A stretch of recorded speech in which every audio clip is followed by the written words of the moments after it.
So today, news has come out that five-star wide receiver, the number one wide receiver in the entire class of 2022 universally around recruiting services, as well as a universal top 5 player overall, Evan Stewart out of Frisco, Texas, will be visiting the Crimson Tide for their game against Arkansas.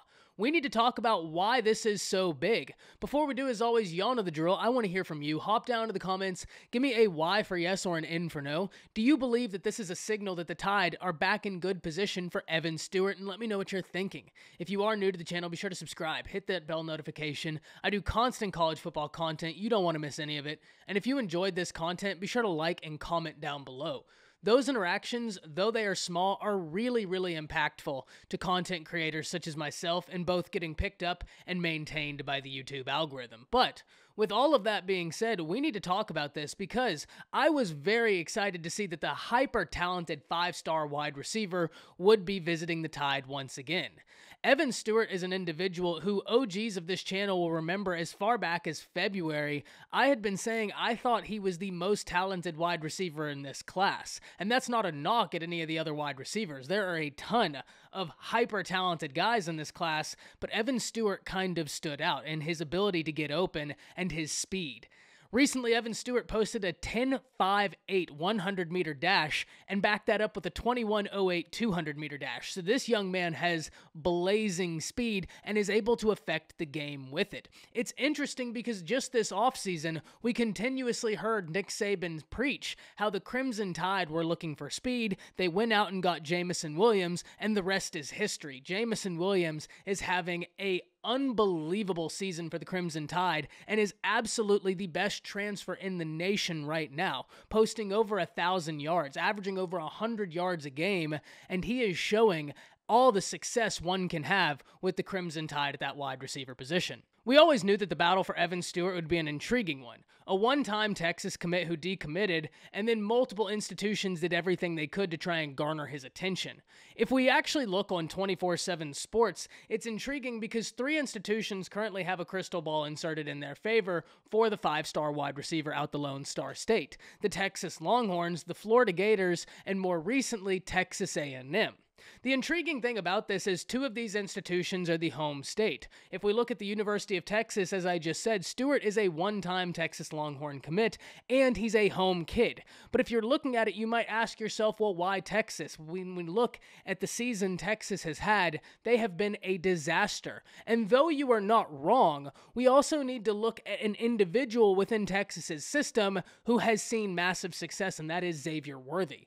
Xavier Worthy, the freshman wide receiver who ultimately was at one point committed to Michigan before backing off that commitment and ending up at the Texas Longhorns, has flourished amongst Texas's chaos this year, and he individually is having a phenomenal season. So at the very least, if you are Evan Stewart, you can see there's all of this chaos in this disastrous season, but at the end of the day, there was a wide receiver who was posting huge numbers and having a ton of success, and Evan Stewart, as I said, is a very talented individual. The other in-state school, Texas A&M, is one that has been absolutely surging up the recruiting rankings. And the interesting thing about Texas A&M is aside from them being the in-state school, they also have a top-rated quarterback in this class. We talk constantly about what top-rated quarterbacks do for your recruiting classes, especially for offensive playmakers such as Evan Stewart. As far as Florida is concerned, Dan Mullen continuously puts his foot in his mouth, and the Florida Gators have not had the season they want. But it's very hard for me to understand where Florida would be in the position they once were when you had the head coach openly saying during the season,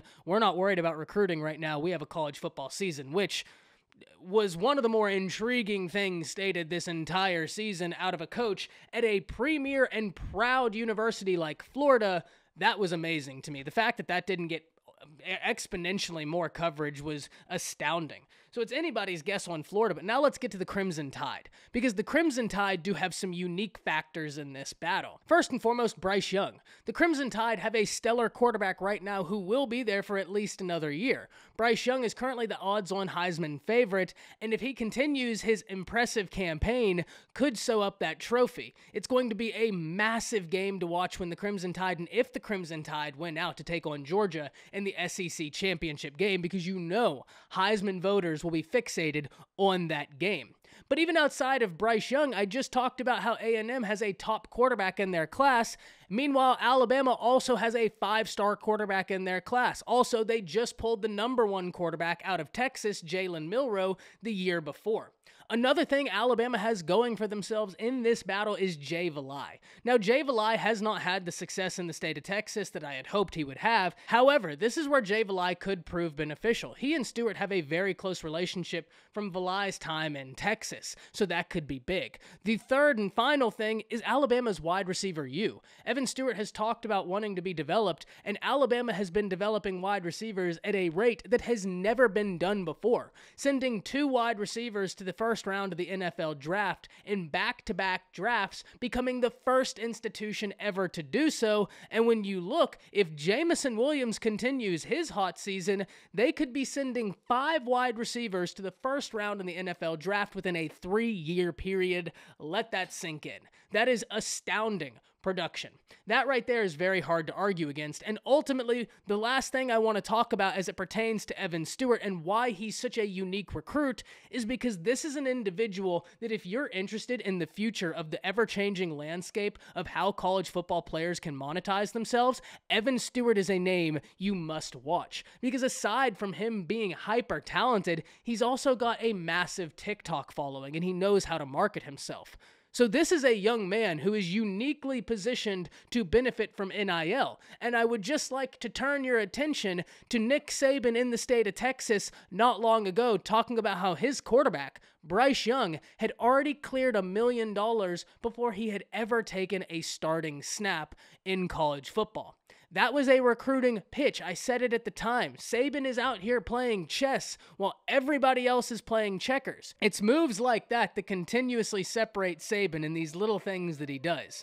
But I'm very intrigued as to what will happen going forward with the Battle of Evan Stewart. Easily one of the most coveted prospects in all of the nation, a game-changing wide receiver who is silky smooth and incredibly fast. It's going to be something we have got to keep up with, but I am really interested in hearing from you because I know Crimson Tide fans have got to be excited that at the very least, they're getting him back on campus because that means something. So I'm very interested in hearing from you. That's it. See ya.